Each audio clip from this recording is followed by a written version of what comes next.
Mohammad Rafiq is the new man in, and Gautam Gambhir has picked up his first catch. Mohammad Rafiq বাংলাদেশের সাবেক allrounder cricketer. Bangladeshi ক্রিকেটাররা যখন একটি match জয়ের জন্য 100টা ম্যাচ খেলতো, সম্মানসূচক হারের জন্য প্রতিটা ম্যাচ লড়াই করত, তখনকার সময়ে দুর্দান্ত খেলোয়াড় মোহাম্মদ রফিক, যিনি বোলিংয়ে আসলেই উইকেট আর ব্যাটসম্যান হিসেবে শেষের দিকে দুর্দান্ত টি-20 স্টাইলের ব্যাটিং দেখার জন্য আমরা সবাই অধীর আগ্রহে থাকতাম। বর্তমান সময়ে তার হাতে কোনো কাজ নেই, কারণ হিসেবে মনে করি বর্তমান বিসিবির সমালোচকদের একজন মোহাম্মদ রফিক। বর্তমান ক্রিকেট ব্যবস্থা নিয়ে কঠিন সমালোচনা করেন সব।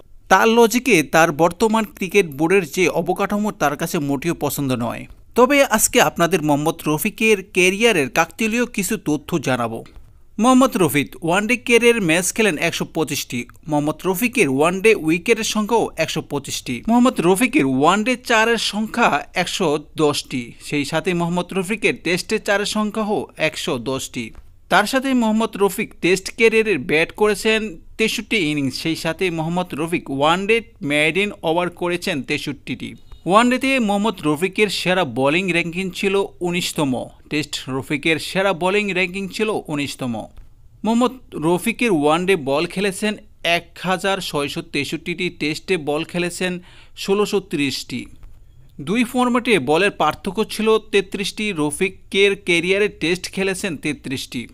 এত কিছু আপনাদের জানানোর কারণ হচ্ছে মোহাম্মদ রফিক সাবেক এই ক্রিকেটার বর্তমান ক্রিকেট বোর্ডের কোনো অঙ্গ সংগঠনের সাথে তিনি নেই। তার মতো একজন মেধাবী বোলারকে বিসিবি কাজে লাগাচ্ছে না, অথচ শ্রীলঙ্কার রঙ্গনা হেরাত বাংলাদেশের বোলিং কোচ হিসেবে দায়িত্ব পালন করেছে। রফিক যখন জাতীয় দলে খেলতো তখন এই রঙ্গনা হেরাত রফিকের কাছ থেকে টিপস নেওয়ার জন্য লাইনে দাঁড়িয়ে থাকতো, অথচ আমরা দেশীয় ক্রিকেটারদের মূল্যায়ন করি না। রফিকের মতো শত শত ক্রিকেটার রয়েছে যারা বেকার হয়ে পড়ে আছে অথবা অন্য কোনো পেশায় চলে যাচ্ছে। দেশের ক্রিকেটের অবকাঠামো উন্নয়নের জন্য এসব ক্রিকেটারদের দ্রুত কাজে লাগানো উচিত। ক্রিকেটের সব ধরনের খবর পেতে চ্যানেলটির পাশেই থাকুন। ধন্যবাদ।